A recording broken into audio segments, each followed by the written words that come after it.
siempre pensé que el gran desafío de mi matrimonio era la relación con mi suegra, Elena. ¡Qué equivocada estaba! El verdadero problema era el secreto que ella guardaba, un secreto tan terrible que cuando por fin salió a la luz, lo destrozó todo. Mi esposo, David, tuvo que elegir un bando, y nuestra familia, esa que yo creía que era una roca, se partió en dos. ¿Y saben cómo empiezan las historias que acaban en ruinas? Empiezan con una sonrisa falsa y una taza de té servida con veneno invisible. Empiezan con una mentira, una que yo estaba a punto de desenterrar, sin saber que, al hacerlo, cavaría la tumba de la vida que conocía. Conocí a David en la universidad. Era carismático e inteligente, y tenía una de esas sonrisas que te desarman. Lo nuestro fue un amor de película, un torbellino de risas, sueños, y una conexión que parecía irrompible. Nos casamos 2 años después, en una boda de ensueño que su familia organizó hasta el último detalle, y allí, en el centro de todo, como el sol, alrededor del cual giraban los planetas, estaba Elena. Elena era la matriarca, con todas las letras, una mujer de elegancia impecable, con un peinado siempre perfecto, y una casa sacada de una revista de decoración. Para el resto del mundo, era la madre y esposa ideal, una anfitriona que se acordaba del nombre de tus primos lejanos y del vino favorito de tu jefe. Pero para mí, que empezaba a formar parte de su círculo, su sonrisa era una máscara que apenas ocultaba un veneno sutil y constante. Recuerdo la primera cena familiar como esposos. Yo estaba nerviosísima, loca por caerles bien y sentirme, por fin, una más. Serví el postre que me había llevado toda la tarde preparar. Un pastel de chocolate, que era mi especialidad. Elena lo probó, masticó despacio, y con una sonrisa que no le llegaba a los ojos, soltó. ¡Qué interesante, Sofía! Nunca había probado un pastel con una textura tan rústica. David siempre ha preferido los postres más delicados. Pero bueno, está bien probar cosas nuevas. Se hizo un silencio incómodo en la mesa. Sentí que la cara me ardía. Era un comentario pequeño, casi una tontería, pero estaba cargado de un menosprecio afilado. Miré a David, esperando que dijera algo, que me defendiera. Pero él solo se rió, una risa nerviosa, y me pasó el brazo por los hombros. Así es mi mamá. Amor, tiene un paladar muy exigente. Con esa simple frase, validó su crítica y me dejó sola con mi humillación. Y ese fue el patrón que se repitió durante años. Vivíamos en mi jaula de oro, la familia de David tenía dinero, influencia.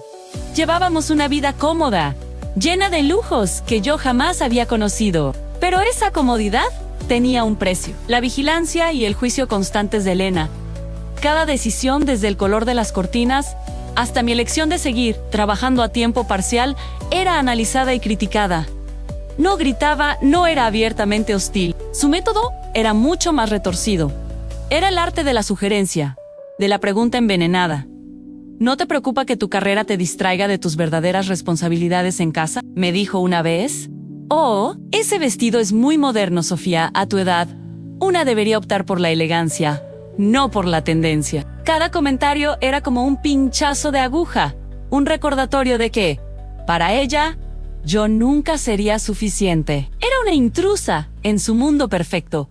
La forma en que manejaba a su familia era magistral. Todos giraban a su alrededor, muertos de miedo de alterar su frágil equilibrio. David, sobre todo, parecía ciego a su manipulación. Para él, su madre era una santa, una mujer fuerte que lo había sacrificado todo por su familia. Ella solo quiere lo mejor para nosotros, me decía después de cada incidente, quitándole importancia a mis sentimientos, haciéndome sentir que yo era la irracional, la que creaba problemas donde no los había. Esta dinámica, esta tensión constante, fue desgastando los cimientos de nuestro matrimonio.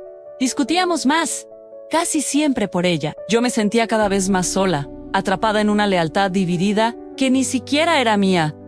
Quería a mi marido, pero odiaba la sombra que su madre proyectaba sobre nosotros, una sombra que se hacía cada vez más grande y oscura. Cuando me quedé embarazada de Leo, tuve la ingenua esperanza de que un nieto ablandaría a Elena. Pensé que la alegría de un nuevo miembro en la familia por fin nos uniría. Estaba muy equivocada. El nacimiento de Leo solo le dio a Elena un nuevo territorio sobre el que ejercer su control. La teníamos en casa a todas horas. Aparecía sin avisar, con la excusa de ayudar, pero su ayuda siempre venía con un manual de críticas no solicitadas. Estás sujetando mal al bebé, Sofía. Le vas a hacer daño en el cuello, le vas a dar de comer otra vez, lo vas a malcriar.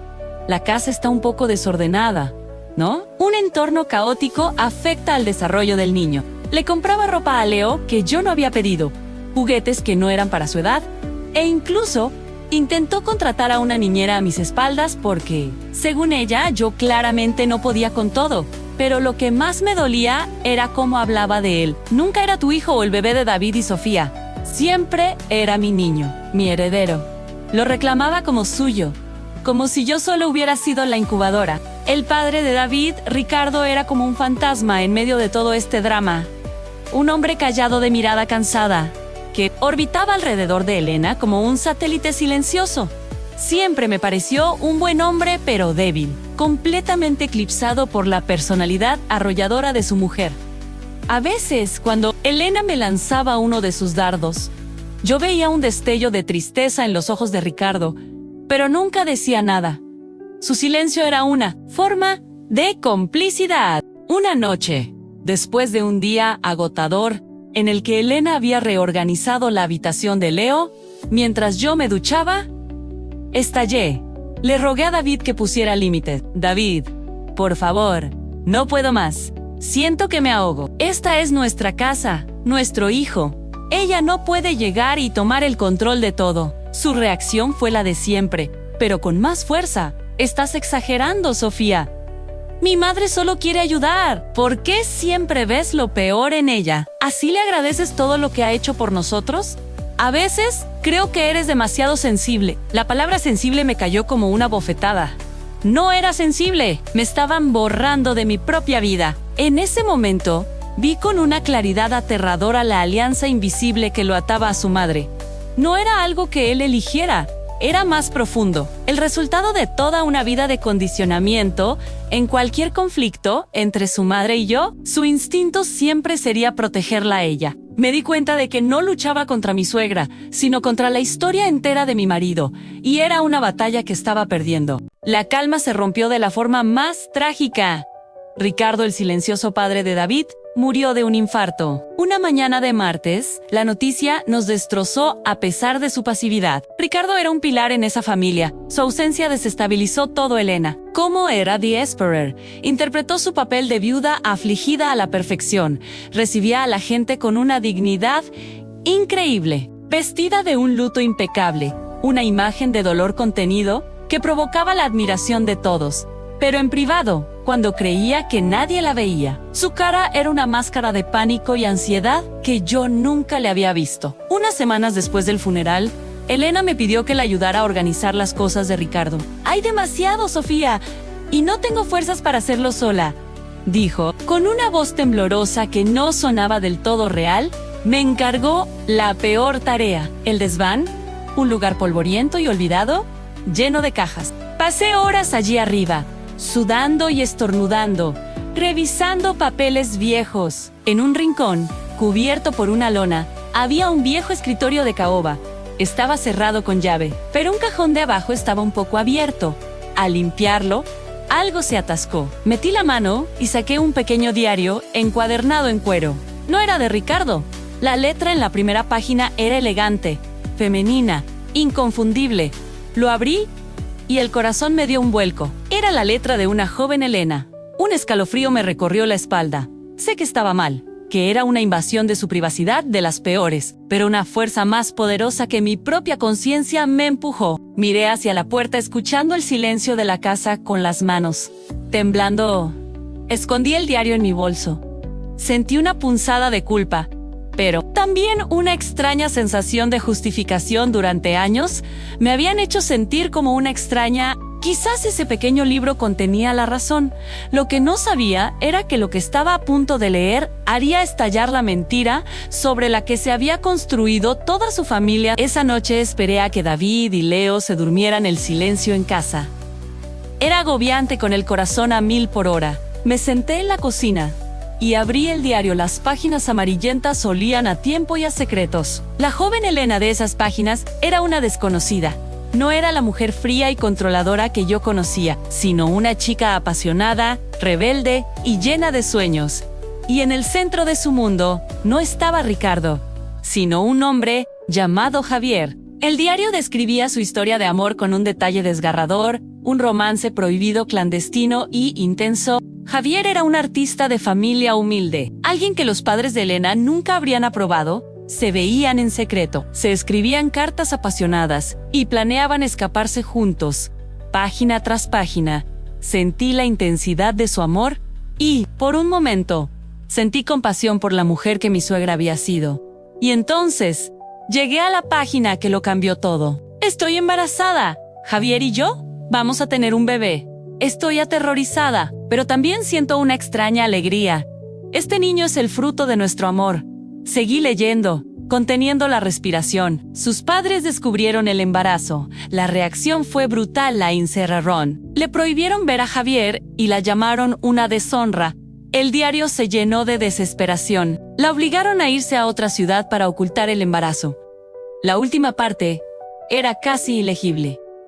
Borrosa por las lágrimas, describía el nacimiento de un niño. ¿Y cómo? Pocos días después, su propia madre se lo arrancó de los brazos para darlo en adopción. Me han quitado a mi hijo. Ni siquiera me dejaron ponerle un nombre. Tengo el corazón roto en 1000 pedazos.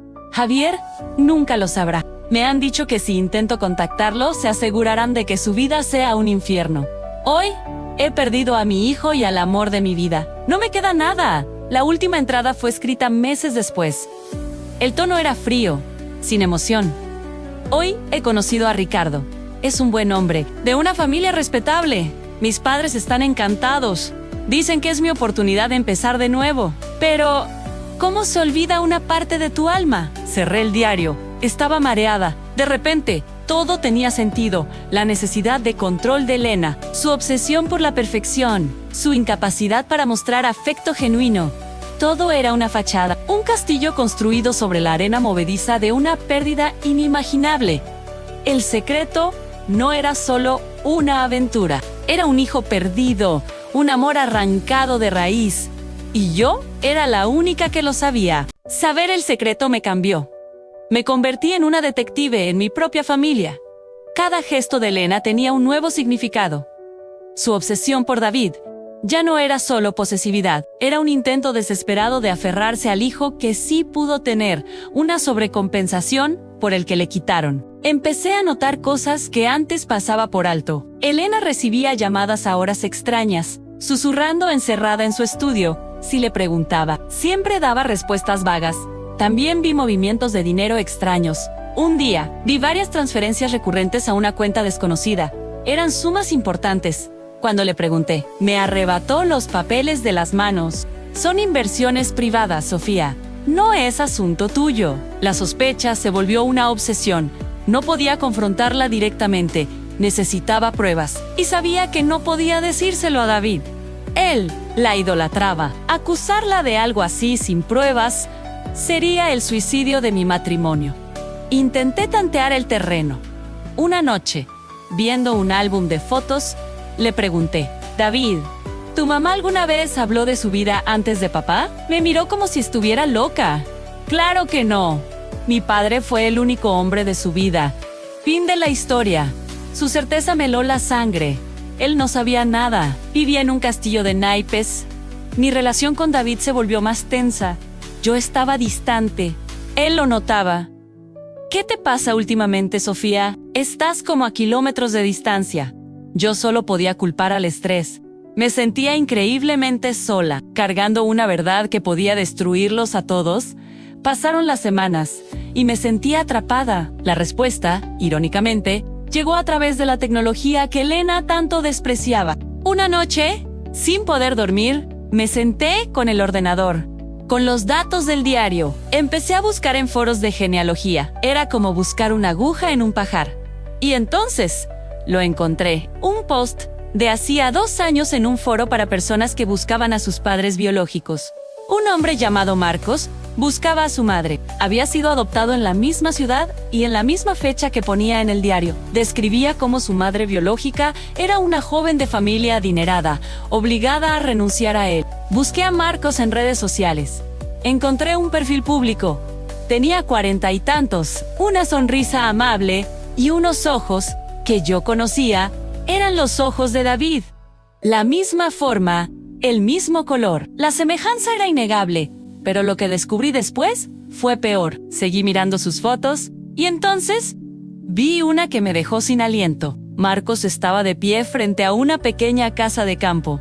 Reconocí la casa al instante. Era una propiedad que Elena había comprado hacía 10 años. Una supuesta inversión. Y de golpe, todo encajó de la forma más aterradora posible. Las llamadas, el dinero, el secreto, no era algo del pasado. Era una realidad activa. Elena no solo sabía que Marcos existía, estaba en contacto con él. Le había comprado una casa, lo mantenía, todo en secreto. La traición no era solo a Ricardo, a quien le ocultó un hijo toda la vida. La traición era a David. Su propio hermano vivía a 2 horas, y él no tenía ni idea. Ya no sentía compasión por Elena, solo una rabia fría y profunda. Esto no era proteger un viejo corazón roto, era control, egoísmo y una manipulación a un nivel que apenas podía comprender. No podía seguir cargando con el peso del secreto. La mentira era un veneno que lo estaba pudriendo todo. La verdad, por dolorosa que fuera, tenía que salir a la luz. Llamé a David y a Elena, pidiéndoles que vinieran a casa para una reunión familiar urgente. Era una excusa, pero necesitaba tenerlos en mi territorio. Cuando Elena llegó, se sentó en el sofá que ella misma había sugerido que compráramos. David se sentó a su lado, preocupado. Respiré hondo. Gracias por venir. Hay algo que tenemos que discutir. Y no es sobre la herencia. Empecé con calma. Puse sobre la mesa los extractos bancarios que mostraban las transferencias. Elena, he visto estas transferencias. Son sumas importantes. ¿Puedes explicarme de qué se trata? Elena palideció, pero soltó una risa forzada. Ay, Sofía, siempre tan dramática. Son inversiones. No te conciernen. Miró a David.